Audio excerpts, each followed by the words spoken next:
প্রধানমন্ত্রীর সঙ্গে কাতার আমিরের বৈঠক, 10টি চুক্তি ও সমঝোতা স্মারক সই। তাপদাহে বিপাকে শ্রমজীবী মানুষ, বাড়ছে গরমজনিত রোগীর সংখ্যা, ফসলের ক্ষয়ক্ষতি।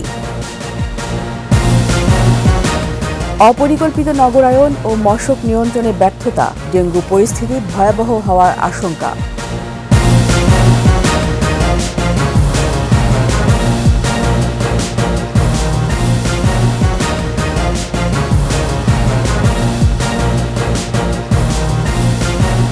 শুনছিলেন ফার্স্ট সিকিউরিটি ইসলামী ব্যাংক পিএলসি সংবাদ শিরোনাম। আমন্ত্রণ দুপুর 2টার 21 সংবাদে। সাথে আছি আমি রীতা চৌধুরী। দর্শক, 21 টেলিভিশনের সংবাদ একই সাথে সরাসরি দেখতে পাবেন আমাদের ফেসবুক পেজ www.facebook.com/2124 অনলাইনে। ব্যবসা বাণিজ্য আর জনশক্তি রপ্তানি সহ নানা ক্ষেত্রে সহযোগিতায় কাতারের সঙ্গে 5টি চুক্তি ও 5টি সমঝোতা স্মারক সই করেছে বাংলাদেশ। সকালে কাতারে আমির Sheikh Tamim bin Hamad Al Thani ও প্রধানমন্ত্রী শেখ হাসিনার উপস্থিতিতে চুক্তি সই হয়, যা দুই দেশের সম্পর্ককে আরও সুদৃঢ় করবে। বিস্তারিত জানাচ্ছেন প্রণব চক্রবর্তী।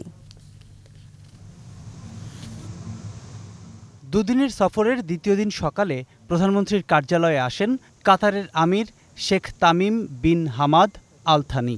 ফুলেল শুভেচ্ছায় তাকে স্বাগত জানান প্রধানমন্ত্রী শেখ হাসিনা। প্রথমে একান্ত আলোচনা করেন প্রধানমন্ত্রী ও কাতারের আমির। পরে প্রতিনিধি পর্যায়ের দ্বিপাক্ষিক বৈঠকে 5 চুক্তি ও 5 সমঝোতা স্বাক্ষরের সিদ্ধান্ত নেয় দুই দেশ।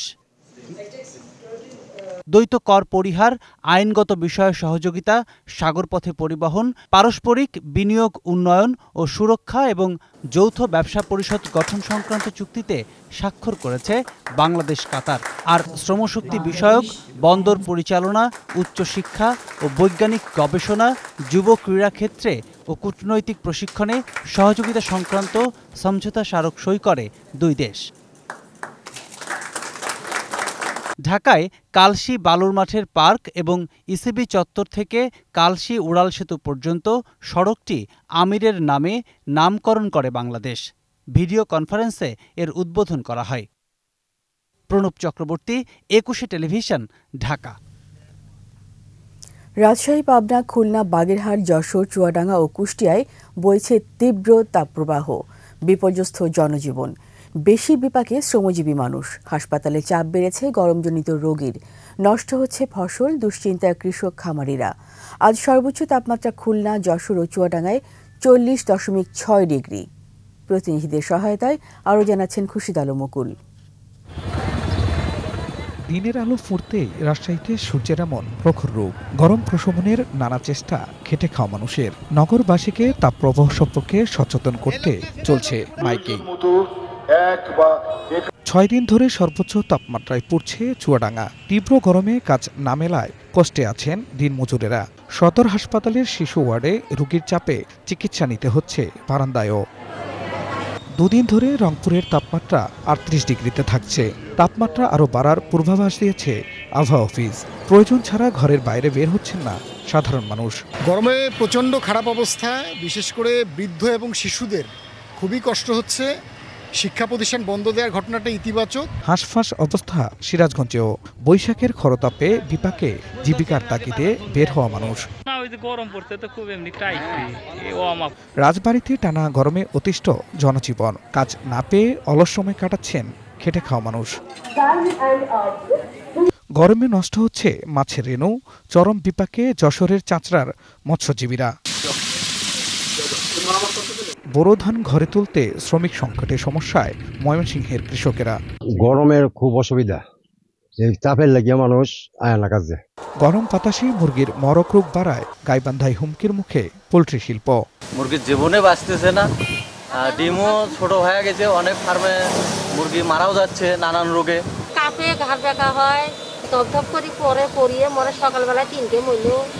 গরম থেকে বাঁচতে সচেতনতার পাশাপাশি স্বাস্থ্যবিধি মেনে চলার পরামর্শ চিকিৎসকদের। খুরশিদ আলম মুকুল, 21 টেলিভিশন। দর্শক মণ্ডলী, তাপদাহের আরও খবর জানতে চলে যাচ্ছে আবহাওয়া অফিসে। সেখানে আছেন আমাদের সহকর্মী পার্থ সারথী।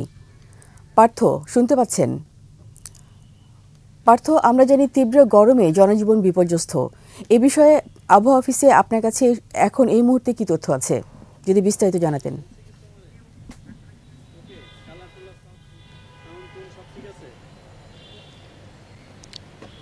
হ্যাঁ রিতা, যেমনটি বলছিলেন আমি এই মুহূর্তে আবহাওয়া অধিদপ্তরে আছি। আপনি জানেন যে সারা দেশে ৪৫টিরও বেশি জেলায় তীব্র তাপপ্রবাহ বয়ে চলছে। এর ফলে যে গরম অনুভূত হচ্ছে, এতে শহরের রাজধানী সহ সারা দেশের জনজীবন বিপর্যস্ত হয়ে উঠেছে। আপনি জানেন যে গত সোমবার ৩ দিনের জন্য হিট ওয়েভ অ্যালার্ট জারি করেছে আবহাওয়া অধিদপ্তর। এখানে বলে রাখি যে চলতি মাসে এ নিয়ে টানা ৩য় দফায় হিট ওয়েভ অ্যালার্ট জারি করা হলো। আবহাওয়া অধিদপ্তর থেকে জানানো হয়েছে এই সময়ে সারা দেশে দিন ও রাতের তাপমাত্রা বৃদ্ধি পেতে পারে। আপনি জানেন যে তীব্র গরমের কারণে ইতিমধ্যে স্কুল কলেজে 7 দিনের ছুটি ঘোষণা করেছে সরকার। আবহাওয়াবিদরা বলছেন মৌসুমি বায়ু আসতে দেরি হচ্ছে, এবছরের এই কারণেই তাপপ্রবাহের স্থায়িত্বটা একটু বাড়তে পারে।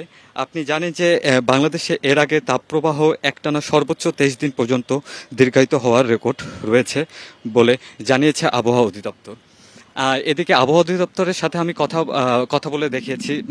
কথা বলেছি, তারা জানিয়েছেন যে খুব তাড়াতাড়ি এই তাপপ্রবাহ কমার কোনো সম্ভাবনা তারা দেখছেন না।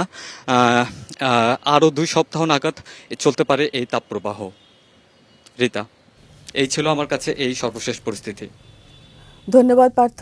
দর্শক শুনছিলেন আবহাওয়া অফিস থেকে সর্বশেষ আবহাওয়ার সংবাদ। চলে যাচ্ছে অন্য খবরে। তীব্র তাপদাহে দেশের বিভিন্ন এলাকায় ভূগর্ভস্থ পানির স্তর নিচে নেমে যাচ্ছে। গ্রীষ্ম মৌসুমের শুরু থেকে অধিকাংশ পাম্প ও নলকূপে পানি উঠছে না।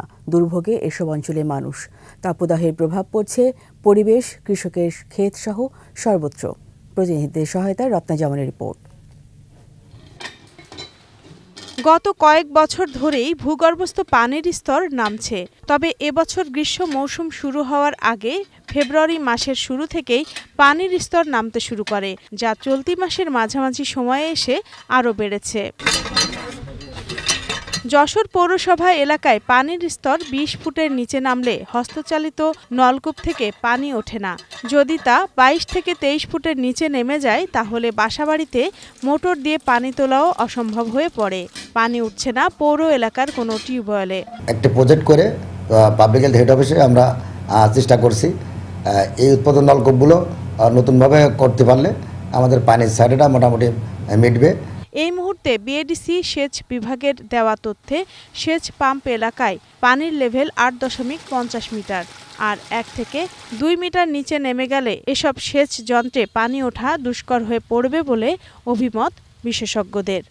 এখানে এক সময় যত ভূপৃষ্ঠস্থ জলাধার ছিল, পানির উৎস ছিল বা প্রাকৃতিক জলাধার ছিল, এগুলো ভরাট করে ব্যক্তিগত উদ্যোগে বা কৃষির আওতায় এনে বা নগরায়নের আওতায় এনে এগুলোকে ধ্বংস করে ফেলা হয়েছে বা অত্যন্ত সংকুচিত বা হ্রাস করা হয়েছে। ফলে পানি সঞ্চয়ের জায়গা এবং ভূপৃষ্ঠস্থ পানি পাওয়ার এবং ব্যবহারের জায়গাগুলো এখানে কমে গেছে। জনস্বাস্থ্য প্রকৌশল অধিদপ্তরের তথ্য মতে এই মুহূর্তে জেলার 8 উপজেলাতেই পানির স্তর নেমে গেছে 35 থেকে 38 ফুট, যে কারণে অধিকাংশ টিউবওয়েলে পানি উঠছে না। কি ধরনের টিউবওয়েল স্থাপন করবে এই ব্যাপারে আমাদের কাছে পরামর্শ চাই। আমরা সাবমার্সিবল পাম্পযুক্ত টিউবওয়েল স্থাপনেরই পরামর্শ দিচ্ছি, যাতে এই ওয়াটার টেবিলটা আমার যদি 37 ফুট বা পর্যন্ত নেমে যায়, আমার যেন পানি সরবরাহ ব্যবস্থাটা সচল থাকে। তাপদাহে পানি শূন্য হয়ে পড়েছে কুষ্টিয়ার গড়াই। তার উপর জিকে সেচ প্রকল্পের পাম্প মেশিন নষ্ট থাকায় প্রকল্পের খালগুলো পানি শূন্য।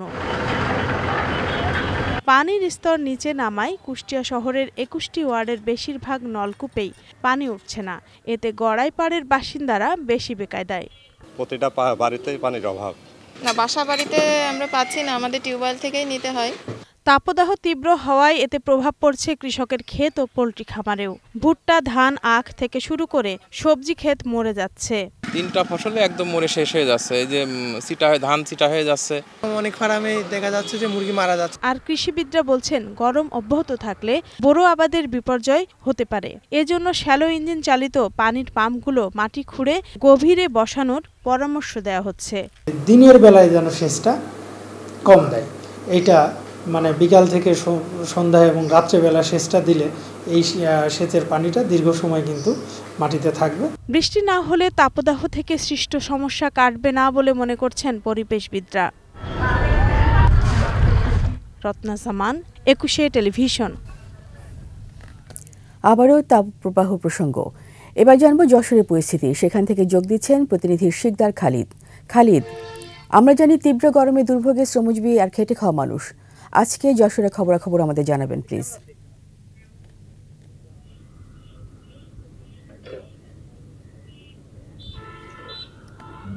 যশোরে গত এক সপ্তাহ ধরে তীব্র গরম চলছে। এত পরিমাণে গরম যে সাধারণ মানুষের জীবন বিপর্যস্ত হয়ে উঠেছে, মানুষ নাকাল অবস্থা। এবং এতে সবচেয়ে বেশি বিপদ হচ্ছে যে সাধারণ মানুষ, দিন মজুরের যারা হচ্ছে খেটে খেয়ে চলে, তারা না পাচ্ছেন একজন রিক্সা চালক, আপনার হচ্ছে যে একজন হচ্ছে যে ভ্যান চালক। তারা শহরের রাস্তাঘাটগুলোতে লোক চলাচল এত কম, রাস্তা ফাঁকা। দুপুর 12টা, 12:30টার পর থেকে এই রিক্সা চালকেরা, ভ্যান চালকেরা তাদের ভাড়া পাচ্ছেন না। যারা হচ্ছে যে যাত্রী বহন করেন, যারা মালামাল বহন করেন, সবারই হচ্ছে যে একটি নাকাল বিপর্যস্ত অবস্থা। শুধু এইটা না, যশোর সাধারণ মানুষের জীবনযাত্রা প্রতিটি ক্ষেত্রে হাসপাতালগুলোতে যে প্রতিদিন রোগীর সংখ্যা বাড়ছে। যশোর 250 শয্যা জেনারেল হাসপাতালে যে 250 শয্যার বিপরীতে আজ রোগী ভর্তি আছে 615 জন। গত শনিবারে এই হাসপাতালে রোগীর সংখ্যা ছিল 750-এর উপরে, এটি আমাদেরকে জানিয়েছেন হাসপাতালের তত্ত্বাবধায়ক। এবং যে এই তীব্র তাপদাহে যে 40-এর উপরে যে তাপদাহ, যে কখনো 41-42 ছুঁয়ে যাচ্ছে যে তাপদাহ, এই তাপদাহে যশোরের কৃষি ও মাছ চাষের উপরে প্রভাব পড়ছে। আপনি জানেন যে যশোর সবজি চাষ এবং মাছ চাষের হচ্ছে যে অন্যতম স্থান। তো এই সবজি চাষের ক্ষেত্রে যেমন হচ্ছে মাছ চাষ যেটা হয়, যশোরের এর প্রায় 80-এর উপরে মাছের ঘেচারি আছে, যেখানে মাছের পোনা উৎপাদন করা হয়। যে তারা চৈত্র মাস থেকে বৈশাখ মাস এবং আষাঢ় মাসে মাছের পোনা উৎপাদনের সময়, কিন্তু এই বৈশাখ মাস পর্যন্ত যে আপনার হলো যে কোনো পোনা উৎপাদন হচ্ছে না। আমার সাথে একজন পোনা উৎপাদনকারী আছে, তার কাছ থেকে শুনবো তাদের কি ভোগান্তি। ভাই বলেন তো, মাছের পোনা উৎপাদনে কি ভোগান্তি হচ্ছে আপনাদের? পোনা উৎপাদনে ভোগান্তি হচ্ছে গরমে, তীব্র গরমে এতে মাছের ক্ষতি হচ্ছে, পানি গরম হয়ে যাচ্ছে, এই গরম হয়ে মাছ মারা যাচ্ছে,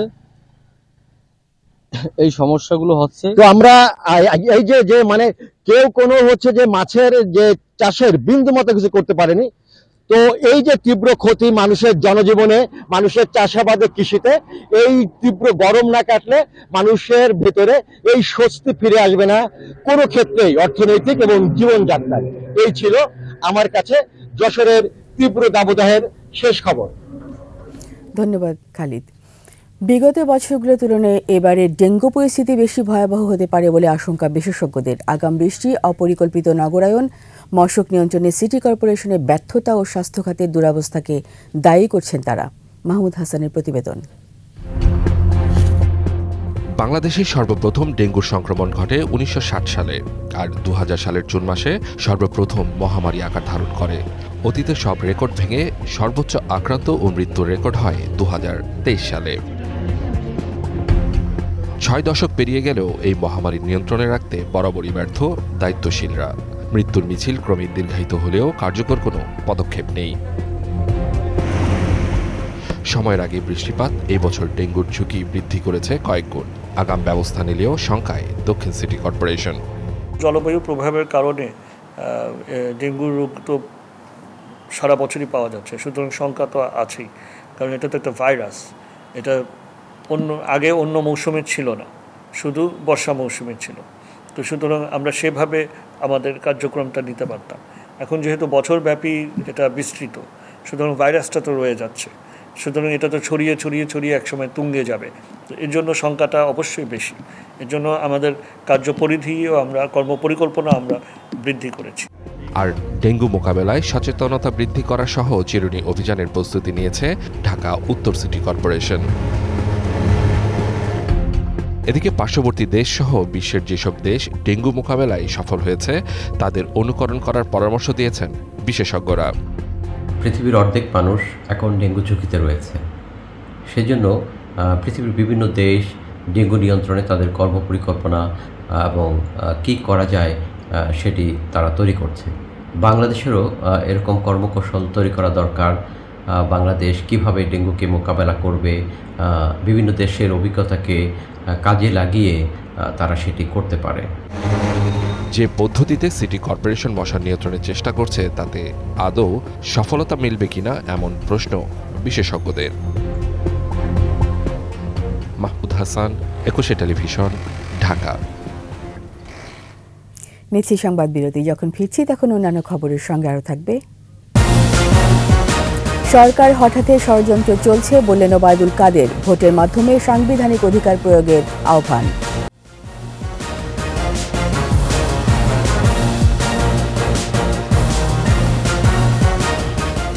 আবার আমন্ত্রণ দুপুর 2টার 21 সংবাদে। আসন্ন উপজেলা পরিষদ নির্বাচনে ভোটের মাধ্যমে সাংবিধানিক অধিকার প্রয়োগের আহ্বান জানিয়েছে আওয়ামী লীগ। দলটির সভাপতি শেখ হাসিনার এই বার্তা দিয়ে সাধারণ সম্পাদক ওবায়দুল কাদের অভিযোগ করেন, নির্বাচিত সরকার হঠাতে সব ধরনের ষড়যন্ত্র চলছে। রিপোর্টে আরও জানাচ্ছেন আকবর হোসেন সুমন। বঙ্গবন্ধু এভিনিউয়ে আওয়ামী লীগের কেন্দ্রীয় কার্যালয়ে প্রচার ও প্রকাশনা উপকমিটির যৌথ সভা। এতে উপজেলা পরিষদ নির্বাচন নিয়ে নির্দেশনা দেন সাধারণ সম্পাদক ওবায়দুল কাদের। বাংলাদেশ আওয়ামী লীগ বিশ্বাস করে জনগণই সকল ক্ষমতার উৎস। স্বাধীনতা ও সার্বভৌমত্বের ভিত্তিমূলে যারা আঘাত করতে চায়, ভোটের মাধ্যমে সেই ষড়যন্ত্র প্রতিহতের আহ্বান জানান আওয়ামী লীগ সাধারণ সম্পাদক। চিহ্নিত এই অপশক্তি বাংলাদেশের গণতন্ত্র, স্থিতিশীল রাজনৈতিক পরিবেশ এবং জনগণের ভোটাধিকারকে নস্যাৎ করতে নির্বাচন বিরোধী অপতৎপরতায় লিপ্ত। ভোটের মাধ্যমে সাংবিধানিক অধিকার প্রয়োগে দলপ্রধান শেখ হাসিনার বার্তাও তুলে ধরেন তিনি। উপজেলা নির্বাচনকে সামনে রেখে আমাদের নেত্রী বঙ্গবন্ধু কন্যা শেখ হাসিনা ভোটের মাধ্যমে সাংবিধানিক অধিকার প্রয়োগের জন্য আহ্বান জানিয়েছে। পরে প্রচারপত্র বিলি কার্যক্রমের উদ্বোধন করেন আওয়ামী লীগ সাধারণ সম্পাদক। আকবর হোসেন সুমন, একুশে টেলিভিশন, ঢাকা। এর সাথে শেষ করছি দুপুর 2টার 21 সংবাদ। যাবার আগে ফার্স্ট সিকিউরিটি ইসলামী ব্যাংক পিএলসি সংবাদ শিরোনামগুলো আরও একবার। প্রধানমন্ত্রীর সঙ্গে কাতার আমিরের বৈঠক, 10টি চুক্তি ও সমঝোতা স্মারক সই। তাপদাহে বিপাকে শ্রমজীবী মানুষ, বাড়ছে গরমজনিত রোগীর সংখ্যা, ফসলের ক্ষয়ক্ষতি। অপরিকল্পিত নগরায়ন ও মশক নিয়ন্ত্রণে ব্যর্থতা, ডেঙ্গু পরিস্থিতি ভয়াবহ হওয়ার আশঙ্কা।